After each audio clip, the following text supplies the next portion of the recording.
Struggling single mom got into the Millionaire CEO's car by mistake, then her life changed forever. Hello everyone. Before we begin today's story, I have a small favor to ask. Please hit subscribe and turn on the notification bell so you never miss our channel's new videos. It's quick, free, and the best way to support us in bringing you more dramatic stories. Your support means the world to us. Where are you watching from? Drop your city or country in the comments below. Thank you very much. Now, let's get back to our main character. The rain fell hard that night in downtown Chicago, streaking against the car windows like silver lines drawn by the wind.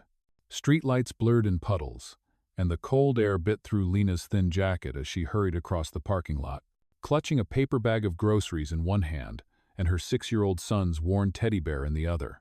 The night shift at the diner had run late again, and all she wanted was to get home before the storm got worse.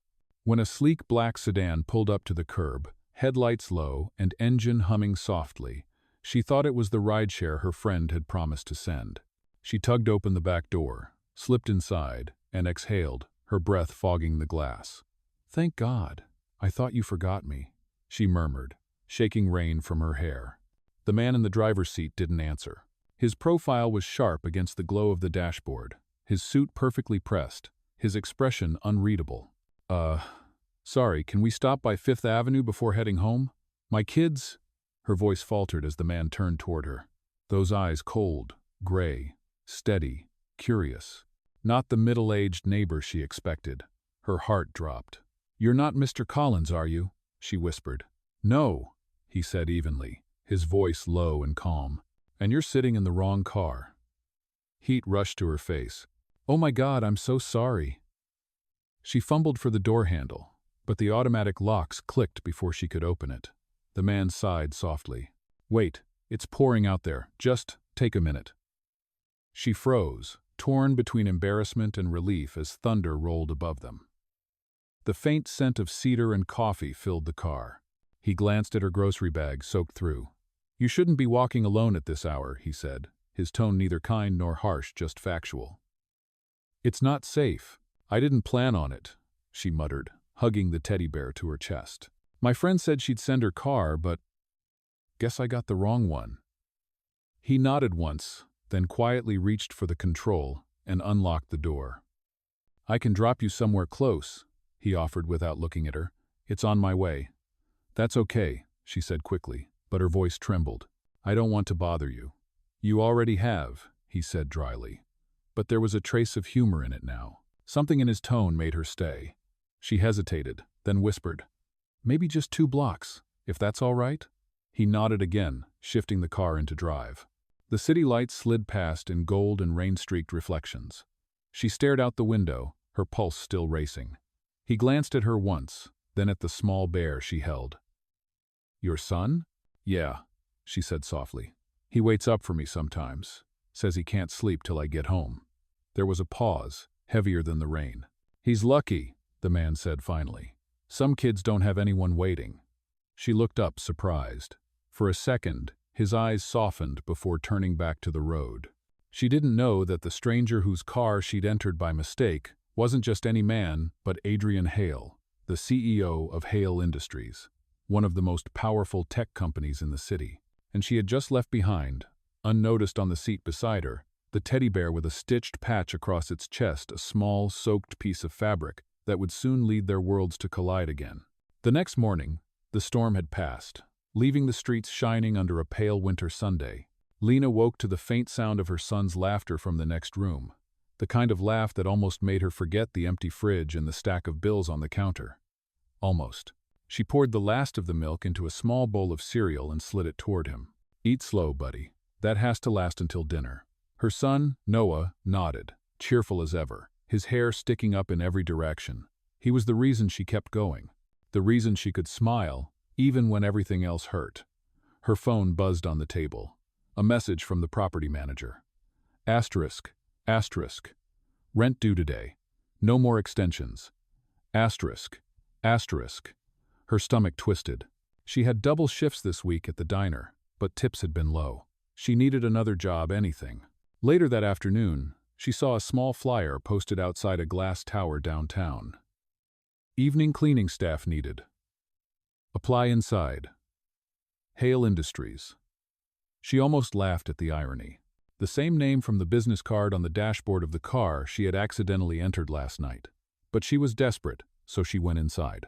The lobby was all marble floors and glass walls, so spotless she could see her own reflection, tired eyes, frayed coat, scuffed shoes. She approached the front desk where a young receptionist looked up politely. "Hi, I'm here about the cleaning position." The woman smiled and handed her a clipboard. "You are right on time. The director is conducting brief interviews on the top floor." Top floor. Her pulse jumped. Still, she forced a smile and took the elevator, clutching her resume. When the doors opened, her breath caught. The office beyond was enormous wall-to-wall windows overlooking the skyline, sunlight pouring over minimalist furniture and quiet elegance. Behind the desk sat a man she immediately recognized. The same sharp profile, the same cool gray eyes, Adrian Hale. For a split second, neither of them spoke. He looked up from his tablet, expression unreadable, then glanced at her resume. "Lena Morris," he said evenly. "We meet again." Her cheeks burned. "About last night, I am so sorry, He lifted a hand gently, stopping her. "No need to explain. Mistakes happen." His tone was calm, professional. But something about his eyes softened as they flicked to the small patch of wet fabric sticking out of her purse, the same bear she had forgotten. "You left that behind," he said, nodding toward it. "I thought your son might miss it." She blinked, surprised. "You kept it?" "It was sitting in my car," he said simply. "I figured it meant something." He leaned back slightly. "So, you are applying for the night cleaning position?" She nodded quickly. "Yes, sir. I can work any hours, weekends too. I really need this job." For a moment, he studied her face. Then he tapped the desk once, decisive. "You are hired. Report tonight at 7. Speak to the facilities supervisor, Mr. Grant. He will give you your badge." Her mouth fell open. "Wait, just like that?" "You seem qualified," he said with a faint smile. "And punctual. That counts for something." As she left his office, her heart pounded with disbelief. She had expected another rejection, not mercy. That night, Lena returned to the Hale building, wearing her new uniform and a small spark of hope. The halls were quiet, the city lights glowing far below the glass walls. She pushed her cart down the corridor, humming softly, when a familiar voice spoke behind her. "You missed a spot," Adrian said lightly. She turned, startled, finding him in a dark gray coat, holding a coffee in one hand. He looked different now, less untouchable, almost amused. "You work late," she said. "So do you," he replied. "I thought you might need this." He offered her the coffee. She hesitated, then took it with both hands. "Thank you," she said quietly.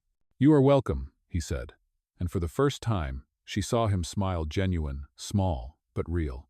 Neither of them noticed the security camera above, catching the moment that would soon change both of their lives.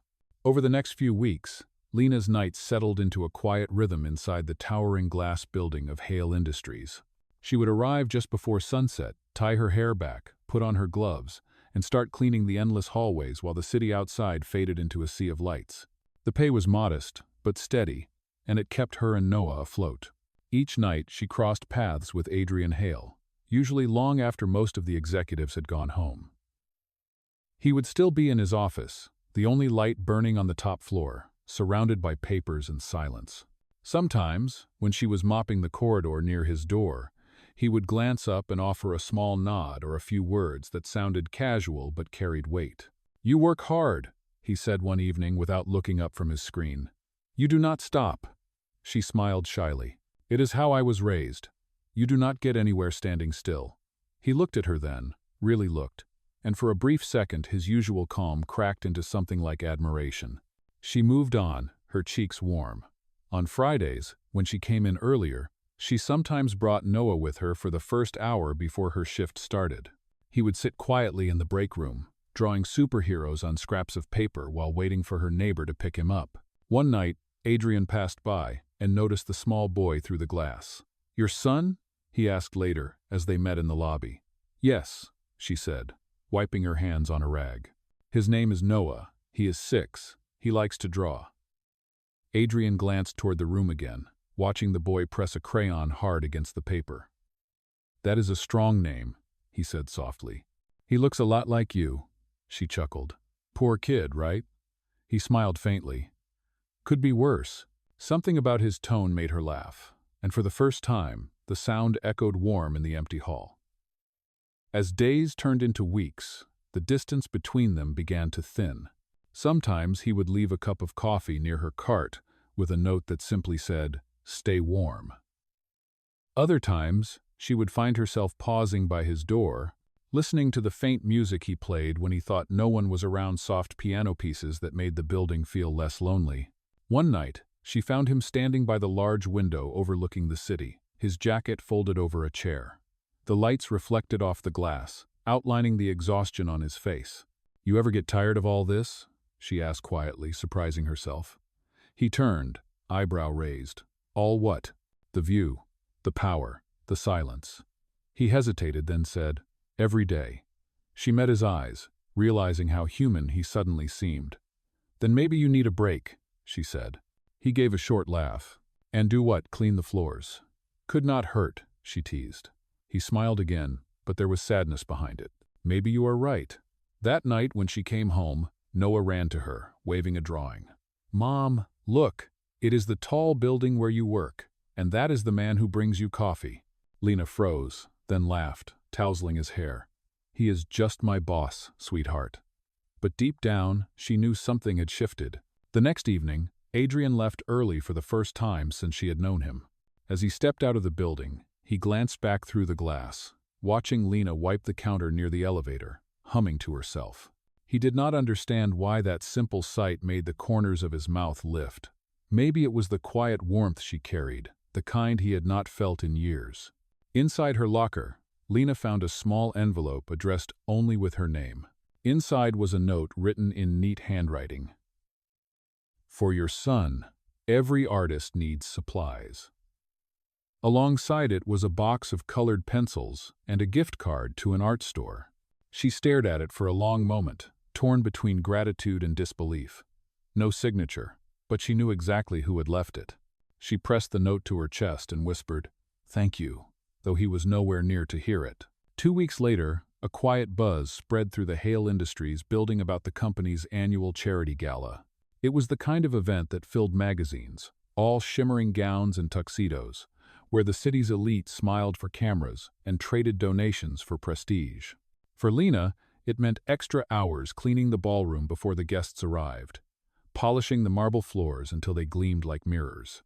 She had never seen anything like it, crystal chandeliers hanging like frozen rain, tables draped in white silk, and waiters rehearsing every step. She worked silently among them, invisible but content. Every hour meant another meal, another night of rent paid. As the clock neared 7, she was wiping the last table when she caught sight of him, Adrian Hale in a tailored black suit, speaking with the board members near the stage. The man she had seen in simple shirts and late-night exhaustion now looked untouchable again. Every inch the millionaire CEO the city admired. Her chest tightened unexpectedly. He turned his head slightly, and for a fleeting moment, their eyes met across the room. He gave the smallest nod, almost a secret acknowledgement, before being swept away by photographers. Lena looked down quickly, pretending to adjust a napkin, heat rising to her face. She told herself it was just respect, nothing more. When the event began, she and the other cleaners moved quietly to the service hall. But halfway through the evening, one of the caterers rushed over, panic in his eyes. "We are short 2 servers for the VIP section. Can someone fill in?" Before she could think, Lena heard her own voice. "I can." Minutes later, she stood inside the ballroom, a borrowed white shirt and black vest over her uniform, balancing a tray of glasses. She moved carefully between tables, praying not to draw attention. Near the front, she paused as the host took the microphone. "Ladies and gentlemen, please welcome our guest of honor, Mr. Adrian Hale." Applause erupted. Lena froze, realizing she had never truly understood who he was until now. Adrian stepped to the podium, composed yet genuine, speaking about rebuilding shelters and funding education programs. "Kindness," he said, "is not a currency of the rich. It is a choice everyone can afford." His words struck something deep in her. She had lived her whole life giving what little she had. To hear them from him made her throat tighten. After the speech, she turned to leave, but a voice stopped her. "Miss Morris?" Her heart jumped. She turned slowly to see him standing behind her, his gray eyes warm but curious. "I did not expect to see you here," he said. "Neither did I," she whispered. "They needed help." He smiled. "You always find a way to help." She opened her mouth to thank him, but a woman approached, a stunning redhead in an evening gown, her arm slipping easily through Adrian's.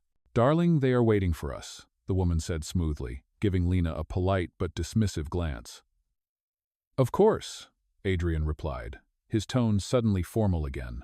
He gave Lena one last look, something like apology in his eyes, then turned away. The rest of the night passed in a blur. When it was over, Lena changed back into her uniform, her chest heavy. She found herself cleaning the same spot over and over, trying to shake the ache she could not name. As she gathered her things, she noticed the small bear Noah loved had slipped out of her bag again, lying near the corner of the room. She bent to pick it up just as she heard voices returning Adrian and the redhead. "You should not lead people on," the woman said sharply. "That cleaner girl keeps looking at you like you are her savior." "She is an employee," Adrian replied quietly. "And she has done more for this company's soul than half the people in that room," the woman scoffed. "You are changing, Adrian, and not in a good way." Her heels clicked away, leaving silence. Lena pressed the bear to her chest, her heart pounding. She knew she should leave, but his next words stopped her cold. "Maybe I am changing," he murmured to himself, his voice barely above a whisper. "Maybe for the first time it feels right." Lena slipped out unseen into the night, her emotions tangled between hope and fear, unaware that this was only the beginning of everything that was about to change. The morning after the gala, the city felt colder than usual. Lena walked Noah to school, his small hand tucked in hers, his backpack bouncing with every step. She smiled when he talked about crayons and spaceships, but her mind was miles away, replaying every second of last night, the lights, the speeches, the way Adrian's eyes had softened when he saw her, and the way he had turned away just as quickly. By the time she reached the diner for her second job, exhaustion hung on her like a wet coat. Her coworker Jenny noticed right away. "You look like you have seen a ghost," Jenny said, flipping pancakes on the griddle. "You could say that," Lena murmured. "I just realized someone I thought I knew is someone I never really knew at all." Jenny laughed. "That sounds deep." "Who is he?" Lena just smiled faintly and shook her head. That evening, back at Hale Industries, things felt different. Adrian was not in his office when she arrived. The glass walls that always glowed with light were dark. She told herself she did not care. But when she found a folded note on her cleaning cart, her heart skipped. It was his handwriting. "Thank you for your hard work last night. You made the place shine brighter than any chandelier." Below it was a small line. "Meet me in the rooftop garden if you have a minute tonight." She stared at it for a long moment, torn between curiosity and fear.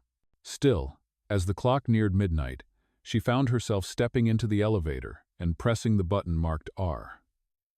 The rooftop garden was quiet, washed in moonlight and city glow. Adrian stood by the railing, coat draped over his arm, eyes on the skyline. When he turned, there was something almost uncertain in his face. "You came," he said softly. "I almost did not," she admitted. "I am not sure what I am doing here." "Then we are even," he said with a faint smile. For a while they stood in silence, the wind tugging at her hair. "About last night," he began. "I did not want you to find out like that. I have spent years being defined by this company, by my last name, by what people expect of me. When you got into my car that night, you looked at me like I was just a man, not a name, not a title. I did not realize how much I missed that." Lena lowered her gaze. "You could have told me the truth." "You are right," he said quietly. "But I was afraid.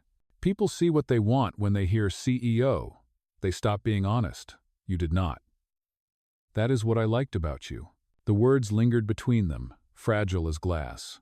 She laughed softly, shaking her head. "I am just a single mom who cleans your floors." He stepped closer, eyes steady. "You are more than that.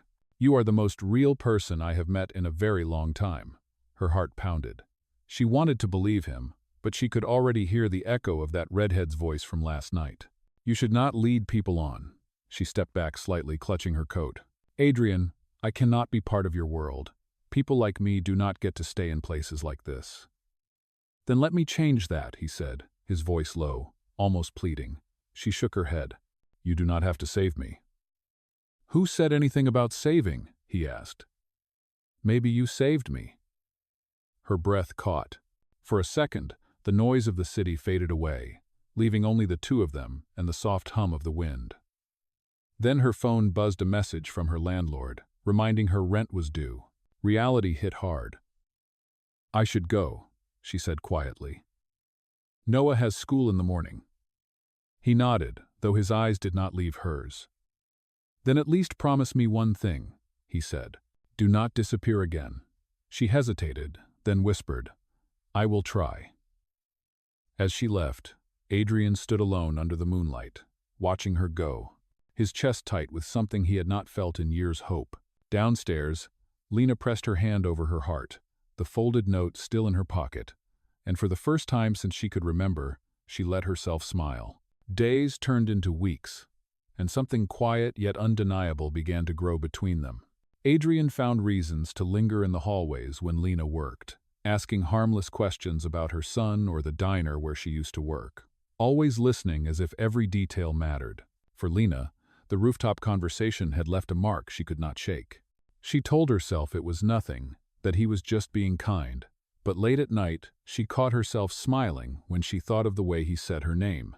One Friday evening, as the first snow of the season fell outside, Lena arrived early with Noah, who carried his sketchbook proudly under his arm. Adrian happened to walk by the lobby just as the boy ran to his mother's side. Mom, look what I drew, Noah said, showing a crayon drawing of the city skyline with a tall building and a stick figure at the top holding a coffee cup. That is you, Mom? And that is your friend who gave you the pencils. Adrian crouched down to Noah's level, smiling gently. That is quite the masterpiece, he said. Do I really look that tall? Noah nodded seriously. Taller. The laughter that followed filled the marble hall like music. For a moment, it did not matter that one of them was a billionaire and the other a single mom struggling to survive. They were just three people sharing warmth on a cold afternoon. That evening, as Lena began her shift, Adrian appeared at her cart again, this time holding 2 cups of hot chocolate instead of coffee. I thought you might prefer something sweeter tonight, he said. She smiled, taking the cup. You are learning. I try, he said. And their fingers brushed. Briefly, the air changed, thick with something unspoken. He looked at her for a long second before clearing his throat. I wanted to ask if you would consider helping me with something. We are planning a charity program this winter to support families in need. I could use someone who understands the real challenges they face. Me? She asked, stunned. I am just a cleaner. You are someone who knows what it means to fight for every day, he said. That is exactly who I need. She hesitated, torn between disbelief and pride. All right, she finally said, but only if you promise to keep the meeting somewhere without chandeliers. He laughed, the sound genuine and light. Over the next few weeks, Lena found herself sitting across from executives in conference rooms, her simple insights reshaping the way the foundation approached its work. She spoke softly but with conviction, and Adrian watched her with quiet admiration as she described what real kindness meant. It is not about money, she told them. It is about seeing people, about not walking past someone because you think they are less. After one meeting, as they rode the elevator down, Adrian said softly, You are remarkable, you know that? She shook her head, flustered. I am just honest. Exactly, he said. And the way he said it made her chest ache. But the world outside did not stay quiet. One afternoon, as Lena finished cleaning a corridor, she overheard 2 employees whispering near the break room. You heard about the boss and that cleaning lady? One said. Guess she found her golden ticket. Must be nice to catch a rich man's attention, the other sneered. Lena froze, her hands tightening on the mop handle. Shame burned hot behind her eyes. That night, she avoided Adrian, leaving her shift early. The next morning, he noticed her absence. By evening, he was waiting by the entrance when she arrived. "You are avoiding me," he said gently. "No, I just have been busy," she replied, keeping her gaze down. "Lena," he said, his voice softer now, "do not let other people decide your worth. You have earned every good thing that has come your way." She looked up at him, torn between gratitude and fear. "You do not understand," she whispered. "People like me do not get stories with happy endings." He stepped closer, his tone steady. "Then maybe it is time we write one anyway." For a moment, the world seemed to hold its breath. The snow falling quietly outside the glass doors. Two souls caught between what they feared and what they hoped. By the time February came, the city was wrapped in gray skies and restless wind. Lena had become an essential part of the Hale Foundation project, working long hours alongside Adrian and his team to launch the Winter Relief Initiative. It should have been the happiest she had ever been. Her bills were paid. Noah was thriving in school, and for the first time in years, she felt seen. But gossip had a way of finding cracks, and soon those whispers turned to rumors that spread beyond the building. Someone had taken a picture of Adrian and Lena together on the rooftop, their faces turned toward each other, smiling under the city lights. The photo hit a business blog within hours, captioned, "Millionaire CEO's secret affair with janitor?" The next morning, when Lena arrived at work, she could feel the stares. Conversations stopped when she walked by. Someone had taped the printed headline to the staff bulletin board. Her chest tightened. She ripped it down, but the damage was done. When she reached her locker, another note was waiting, this one in neat handwriting she knew too well. "Please come to my office." Adrian. Her hands trembled as she entered the elevator. He was standing by the window when she walked in, phone still in his hand, his jaw tight. "I am so sorry," she began, but he shook his head. "You have nothing to apologize for." He turned the phone toward her, showing the article. "They did this because of me. It is my job that will be ruined," she said quietly. "Not yours." "Then let me fix it," he said. "I will make a statement. I will tell them the truth." "And what is the truth?" she asked, her voice breaking. "That you hired a single mother and got caught being kind?" "That I care about you," he said simply. The room went silent. She froze, unable to look away from him. "Adrian, please," she whispered. "Do not say things you will regret." "I will not," he said, stepping closer. "I have spent years surrounded by people who only see what I can give them. You never asked for anything. That is what makes this real." She wanted to believe him so badly it hurt, but fear was stronger.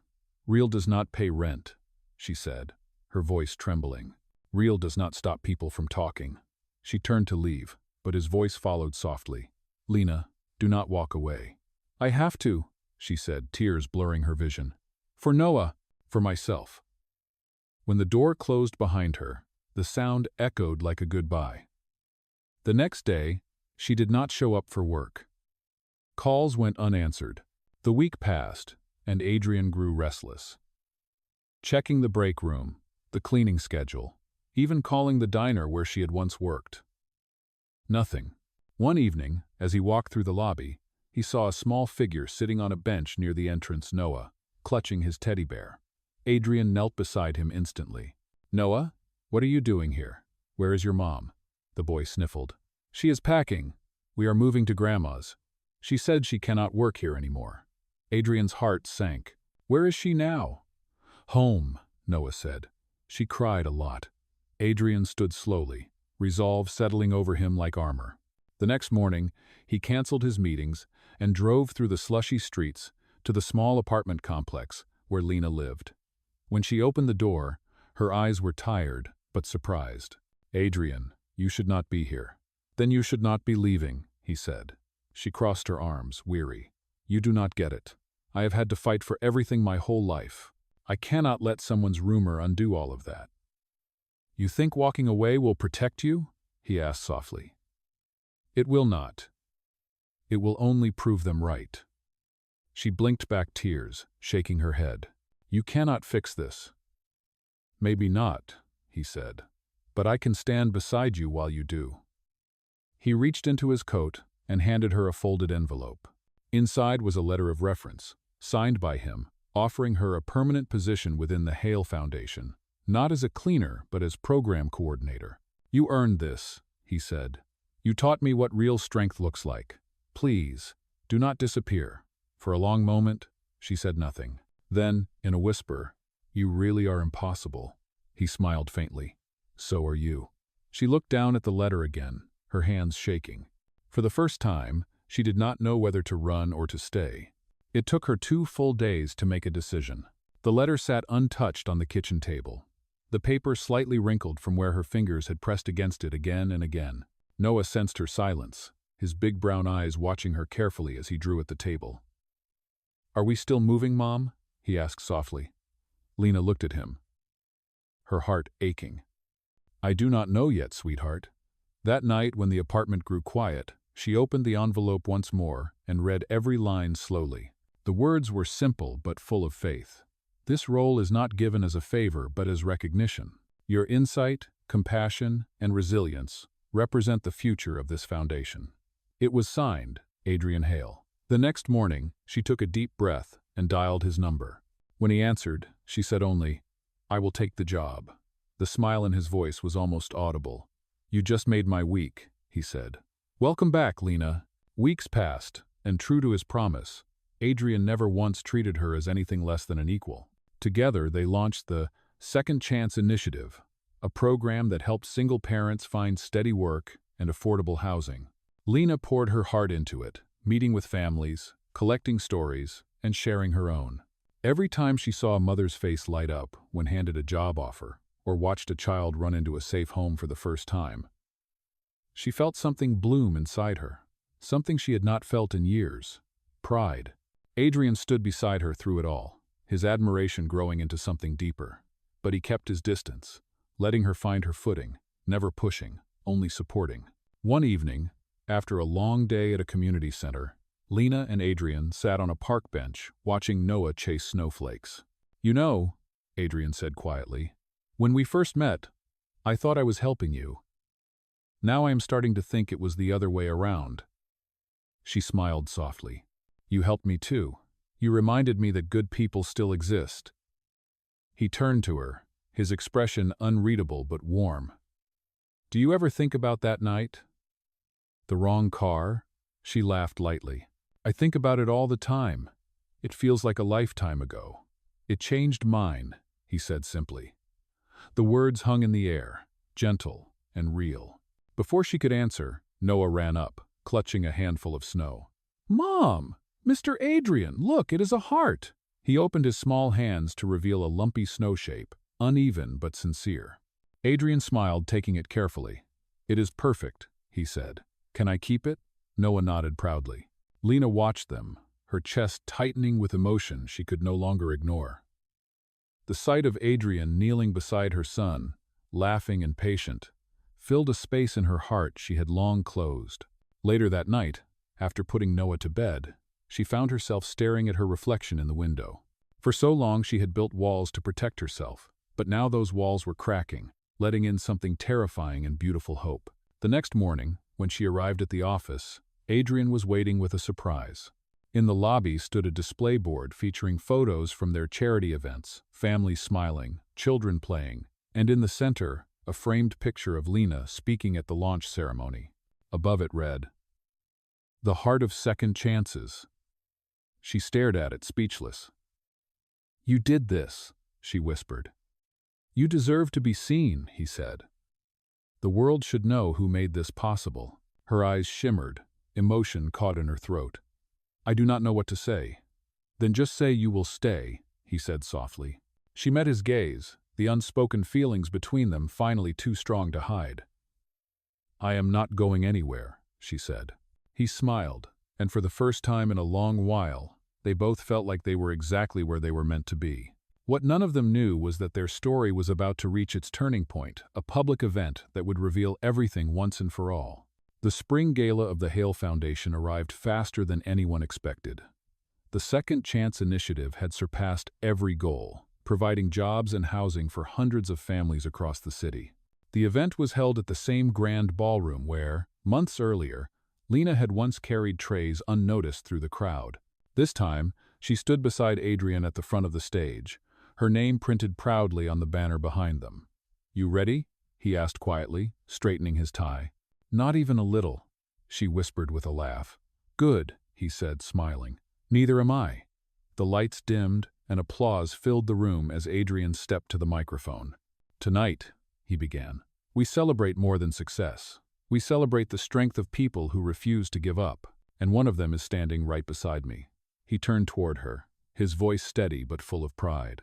When Lena Morris first walked into this building, she was not here to lead a project. She was here to clean one. But she changed the way we see compassion. And she changed me. Because kindness, when it comes from the heart, can rebuild the world. The audience rose to their feet, clapping. Lena blinked back tears, caught between disbelief and gratitude. After the ceremony, people surrounded her, shaking her hand, thanking her for her work. She smiled through it all, searching the crowd until she found Adrian by the balcony, watching her with quiet admiration. Later, when the room began to empty, she walked out to him, the night air cool against her skin. "You should be celebrating," he said softly. "I am," she replied. "Right here." They stood side by side, looking out over the glittering city. "Do you remember the first thing you said to me?" he asked suddenly. She laughed. "Something embarrassing, probably." "You said, 'Thank God. I thought you forgot me.'" She covered her face, groaning. "I cannot believe you remember that." "I remember everything," he said.